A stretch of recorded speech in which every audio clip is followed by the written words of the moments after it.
മലയാള സിനിമയിൽ സമീപകാലത്ത് പ്രേക്ഷകരുടെ ഹൃദയം കവർന്ന ചിത്രമാണ് തരുൺ മൂർത്തി സംവിധാനം ചെയ്ത തുടരും. പ്രഖ്യാപനം മുതൽ ശ്രദ്ധ നേടിയ ഈ ചിത്രം തിയേറ്ററുകളിൽ എത്തിയപ്പോൾ പ്രേക്ഷക പ്രതികരണങ്ങൾ കൊണ്ട് ആഗോള ബോക്സ് ഓഫീസിൽ വലിയ നേട്ടം കൈവരിക്കുകയും ചെയ്തു. ഒരു ക്രൈം ത്രില്ലർ എന്നതിലുപരി ആഴത്തിലുള്ള വൈകാരിക തലങ്ങൾ കൊണ്ടും ശക്തമായ സാമൂഹിക പ്രമേയങ്ങൾ കൊണ്ടും തുടരും വേറിട്ട് നിന്നു.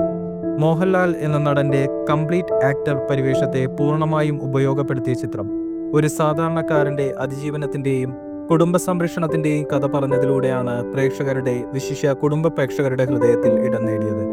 ഈ വിശകലനത്തിൽ തുടരും എന്ന സിനിമയുടെ വിവിധ വശങ്ങളെക്കുറിച്ചും അത് എങ്ങനെയാണ് ഒരു മികച്ച ചലച്ചിത്രാനുഭവമായി മാറിയതെന്നും വിശദമായി പരിശോധിക്കാം. ചിത്രത്തിന്റെ കഥാഗതി ആരംഭിക്കുന്നത് റാന്നിക്കടുത്തുള്ള ഒരു മലയോര ഗ്രാമത്തിലാണ്. ഷൺമുഖൻ എന്ന സാധാരണക്കാരനായ ടാക്സി ഡ്രൈവറാണ് കേന്ദ്ര കഥാപാത്രം. പഴയൊരു അംബാസഡർ കാറാണ് അയാളുടെ ഉപജീവന മാർഗം. അതിനോട് അയാൾക്ക് വൈകാരികമായ ഒരടുപ്പമുണ്ട്. ഭാര്യ ലളിതയും മക്കളുമടങ്ങുന്ന അയാളുടെ കൊച്ചു കുടുംബം സ്നേഹത്തിലും സന്തോഷത്തിലുമാണ് ജീവിക്കുന്നത്. ചെറിയ വരുമാനത്തിൽ ഒതുങ്ങി ജീവിക്കുമ്പോഴും പരസ്പരമുള്ള സ്നേഹവും കരുതലും ആ കുടുംബത്തിന്റെ മുഖമുദ്രയാണ്.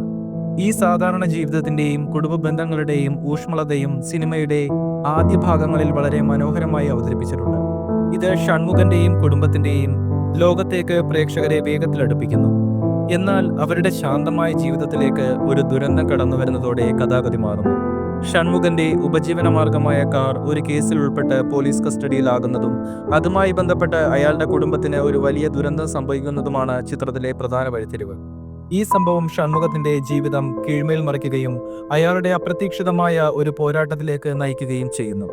തന്റെ കുടുംബത്തിന് നേരിട്ട നഷ്ടത്തിന് നീതി തേടുകയും പ്രിയപ്പെട്ടവരെ സംരക്ഷിക്കാനും അയാൾക്ക് ശക്തരും സ്വാധീനമുള്ളവരുമായ ആളുകളോട് ഏറ്റുമുട്ടേണ്ടി വരുന്നു.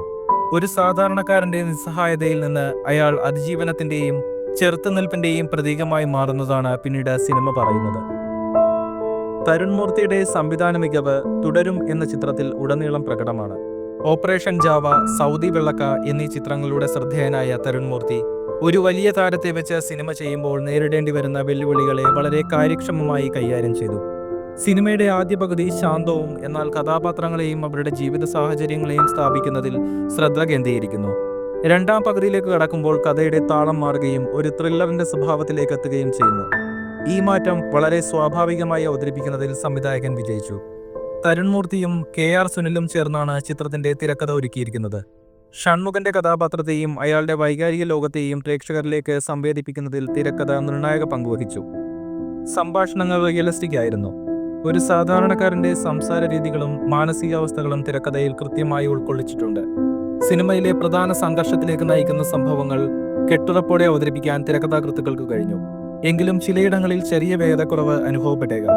എന്നാൽ അത് സിനിമയുടെ ഒഴുക്കിനെ കാര്യമായി ബാധിക്കുന്നില്ല. കുടുംബങ്ങളുടെ ഊഷ്മളതയും പിന്നീട് സംഭവിക്കുന്ന ദുരന്തത്തിന്റെ തീവ്രതയും ഒരുപോലെ അവതരിപ്പിക്കുന്നതിൽ തിരക്കഥ വിജയിച്ചു. ചിത്രത്തിൽ ഉപയോഗിച്ചിരിക്കുന്ന ആനയുടെ പ്രതീകാത്മകത ഏറെ ശ്രദ്ധേയമാണ്. ആന നടക്കുമ്പോൾ കാടും കൂടെ നടക്കും എന്ന വാചകത്തോടെയാണ് സിനിമ ആരംഭിക്കുന്നത്. കൊമ്പനാനയെ പോലെ ശാന്തനും എന്നാൽ അപകടം വരുമ്പോൾ കൂട്ടത്തെ സംരക്ഷിക്കാൻ ശക്തനുമായ ഷൺമുഖന്റെ സ്വഭാവത്തെ ഇത് സൂചിപ്പിക്കുന്നു. ഈ പ്രതീകാത്മകത സിനിമയുടെ പ്രമേയങ്ങൾക്ക് കൂടുതൽ ആഴം നൽകുന്നു. തുടരും സിനിമയെ പലരും ജിത്തു ജോസഫ് സംവിധാനം ചെയ്ത ദൃശ്യം സിനിമയുമായി താരതമ്യം ചെയ്തിരുന്നു.